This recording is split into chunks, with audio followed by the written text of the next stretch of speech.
السلام عليكم ومرحبا بكم كالعادة في قناتي إبريق الوصفات. جيتكم اليوم كالعادة بوصفة جديدة. وصفتنا متاع اليوم حاجة سهلة وبنينة برشا وخفيفة، اللي هي وصفة الباغي بريست الفرنسية. وصفة طيارة على الاخر وسهلة، باش نقدمها لكم بنكهة البراليني.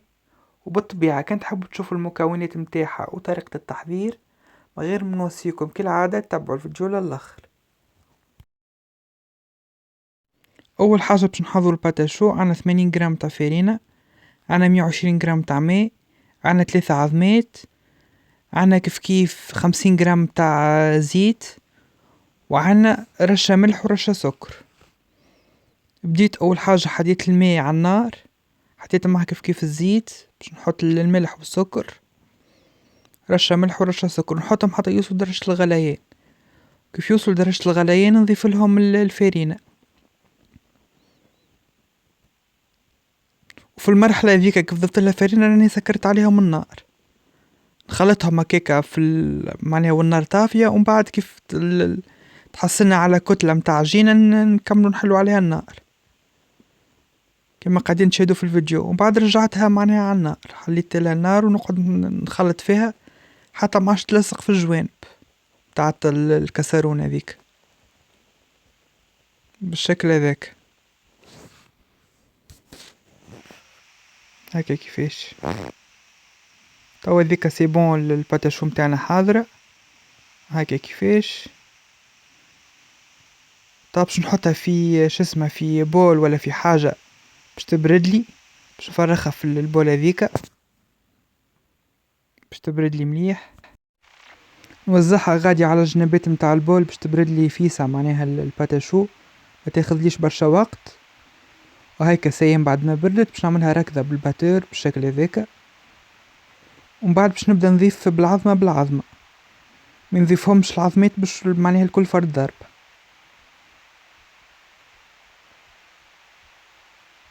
وساعات تلقى فرينة تشرب توليو تستحقوا أكثر من 3 عظمات، تنجم تاكل حتى 4 عظمات يعني. أنا معناها كليت لي كان 3. هكا كيفاش التكستور متاعها كيفاش لازمها تكون الباتاشو بالقوام هذاك. توا غادي حطيتها في بوش وطبعت بالشكل استوانة على البابي كويسون، وطبعت عليها بالباتاشو كيما نكاك هكا كيفاش. غادي حطيت صبعي في الماء، والبارتي اللي حسيتها مش مقدودة بالكدا عديت عليها بالصبعي ملستها يعني بالشكل كيما قاعدين تراو فيه في الفيديو،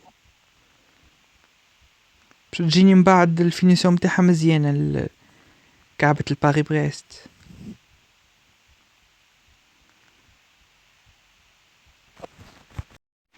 كيف عندي لوز فيليه باش نعبيلها الوجه متاعها الكل باللامون دي فيليه ولا لوز فيليه بالشكل هذاك هاكا كيفاش. ونزيد نحاول نسمحها شوي، بعد باش ندخلها على فور على 180 لمدة ساعة غير ربع. خديت معايا حتى تشيح الباتاشو متاعكم بالكدا لازمها تكون من الداخل تبدا شيح، وتولينا بالشكل هذاك تولينا ذهبية من برا وكا اللوز فيليه تيب هاكا كيفاش. تاخو لون في الوجه متاعها ولون من التالي.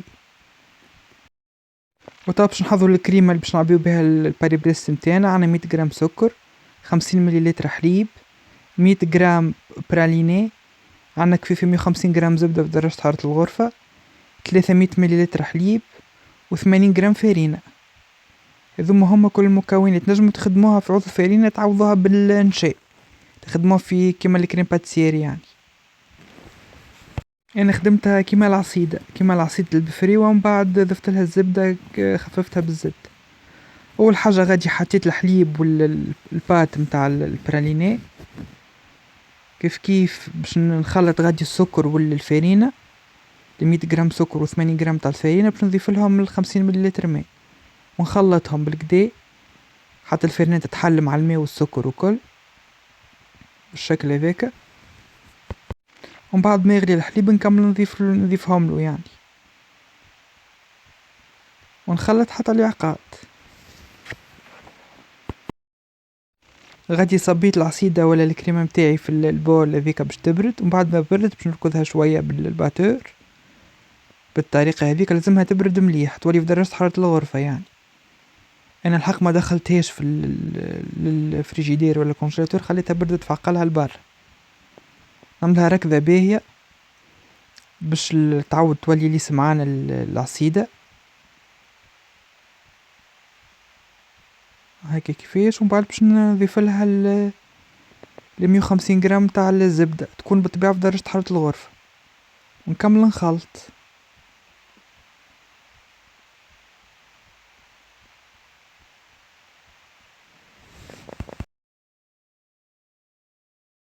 طب باش نرجعو الباتاشو بعد ما بردت، باش نقسمها على 2 بالشكل هذاك هكا كيفاش تكون لازمها تكون فارغة في الوسط. ومن بعد باش نعبيها بك الكريمة هذيك حطيتها في بوش باش نعبيها بها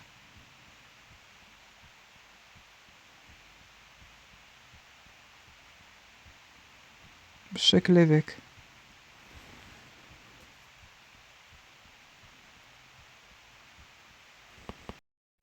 عندي كيف غادي تري فلوزي فيليه باش نحطو فوق الكريمة، نجمو تعوضوه بالنوغاتين والا بالبراليني.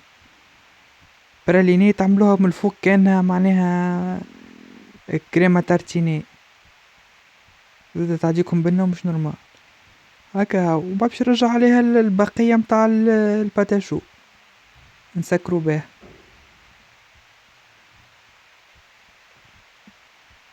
مفماش ما اسهل من هكا. تبقى انا باش نعملها رشة خفيفة متاع سكر محور اختياري،